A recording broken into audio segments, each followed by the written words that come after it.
YCP అధినేత జగన్మోహన్ రెడ్డి పరామర్శ యాత్రలపై TDP మాజీ ఎమ్మెల్సీ బుద్ధ వెంకన్న తీవ్రస్థాయిలో విరుచుకుపడ్డారు. పరామర్శల పేరుతో జగన్ అరాచకాలను ప్రోత్సహిస్తున్నారని, ఆయన పర్యటనలు కుట్రపూరిత వాతావరణంలో సాగుతున్నాయని మండిపడ్డారు.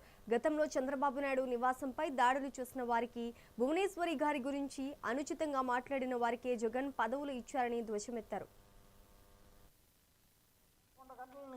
సాయంత్రం 6 గంటల వరకు పరామర్శ పేరుతో వీధుల్లో ఊరేగింపుగా బయలుదేరడమే కాకుండా జోగి రమేష్ ఇంటికి పరామర్శించడానికి వెళ్ళడానికి జగన్మోహన్ రెడ్డి ఇంటికాడ కూడా జనాల్ని డబ్బులు ఇచ్చి తోలించుకునేటువంటి పరిస్థితి వాళ్ళ టీవీ ఛానల్లోనే చూసాం. జోగి రమేష్ ఇంటికాడ జనం ఉండాల్సింది వీళ్ళింటికాంచే జనం అంటే ఇదంతా కూడా ఒక కుట్రపూరిత వాతావరణంలో జగన్మోహన్ రెడ్డి బయటకు వస్తే, రోడ్ల మీదకి వస్తే ప్రజలు భయప్రాంతులు అవ్వాలనే ఒక కుట్రపూరిత వాతావరణంలో ఇవాళ యాత్ర సాగింది. మన గుంటూరు యాత్ర సాగింది. ఆ గుంటూరు యాత్రకి కంటే మళ్ళీ ఇవాళ ఇంకా భయంకరమైన యాత్ర సాగింది. చంద్రబాబు నాయుడు గారికి జిప్పు పోయిందని చెప్పారంట.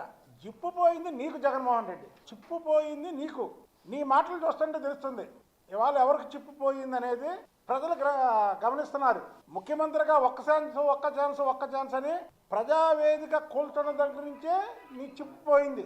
నువ్వా ఈరోజు చంద్రబాబు నాయుడు గారి గురించి, వ్యవస్థల గురించి మాట్లాడేది? చంద్రబాబు నాయుడు గారు నీ తండ్రికి సమకాలికుడని మొన్న ప్రెస్ మీట్లో చెప్పావే.